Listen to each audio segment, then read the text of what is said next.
You just learned that a U.S. spy satellite has detected new activity at North Korea's underground nuclear test site. What can you tell us about that? Unsettling information just coming into CNN, Jake. U.S. officials are telling us that the spy satellites have detected fresh activity at North Korea's underground nuclear test site. Activity at tunnel entrances, the tunnels where underneath there might be a nuclear device for a sixth North Korean nuclear test.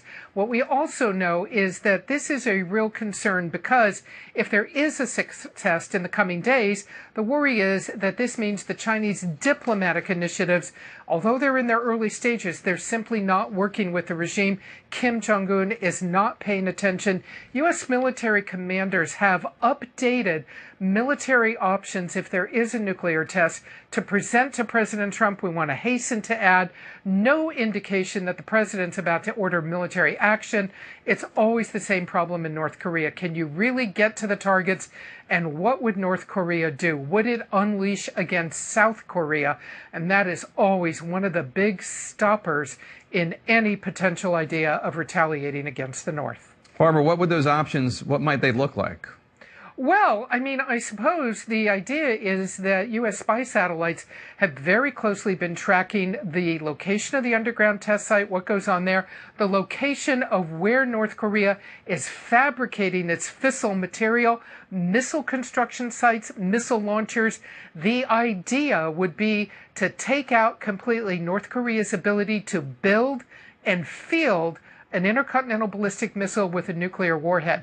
But that is problematic. You have to take it all out at once, and you have to do something about North Korea's ability to launch a barrage of artillery attacks against downtown Seoul, South Korea, Jake. To say nothing of U.S. troops nearby. Barbara Starr, thank you so much. One thing you need to know about North Korea's nuclear weapons: they're only becoming more dangerous.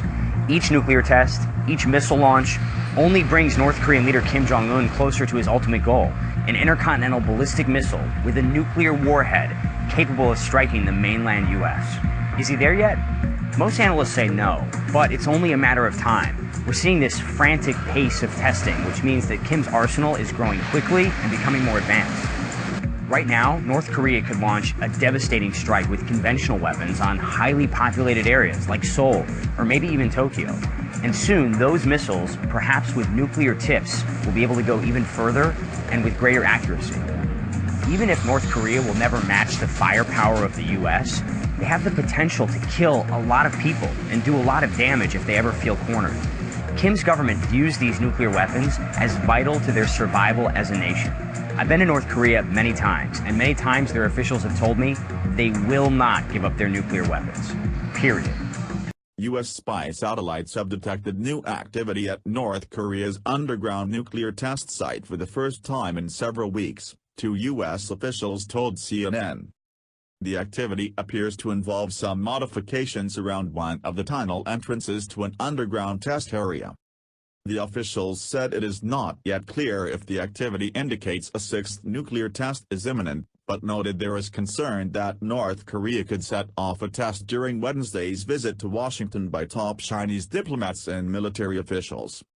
U.S. officials have known that the site is ready to conduct an underground test for some time.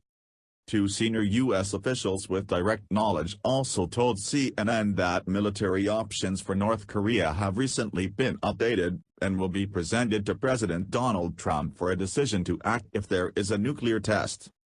However, there is no indication whether any military response would actually happen. U.S. officials told CNN that if a sixth nuclear test by North Korea were to occur, it would be clear that the existing pressure by China on North Korea is not working. However, other senior U.S. officials said the administration's policy hinges on pressuring North Korea through China. Trump has often cited China, North Korea's longtime ally, as a key player in U.S. efforts to rein in North Korea's quest to develop long-range nuclear missiles. But the U.S. president took to Twitter on Tuesday to offer a grim assessment of China's role in restraining North Korea. While I greatly appreciate the efforts of President Xi and China to help with North Korea, it has not worked out.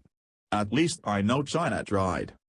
Multiple U.S. officials told CNN they are checking on what the president meant in his latest tweet about how China's efforts in North Korea have not worked out.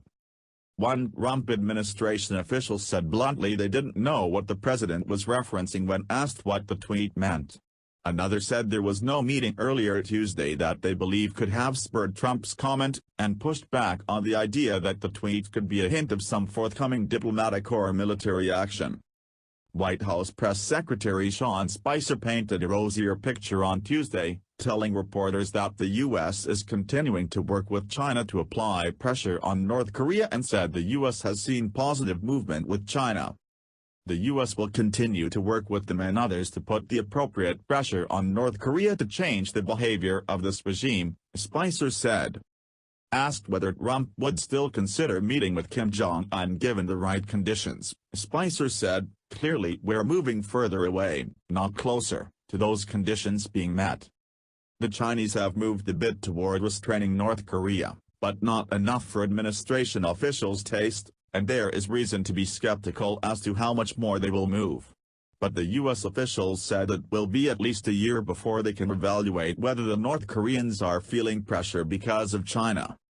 In a recent exchange with Senator Lindsey Graham on Capitol Hill, Defense Secretary James Mattis took an unusually specific stand on U.S. military policy.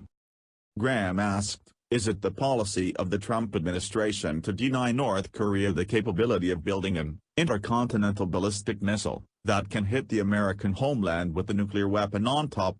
Is that the policy?" Mattis answered simply, "Yes." Mattis and Secretary of State Rex Tillerson are hosting their Chinese counterparts on Wednesday for the U.S.-China diplomatic and security dialogue in Washington. At the bilateral talks tomorrow, officials say the U.S. is looking to use trade as a weapon with China to put more pressure on North Korea. Most estimates suggest that Kim's unpredictable regime is between 3 and 5 years away from achieving its nuclear ambitions.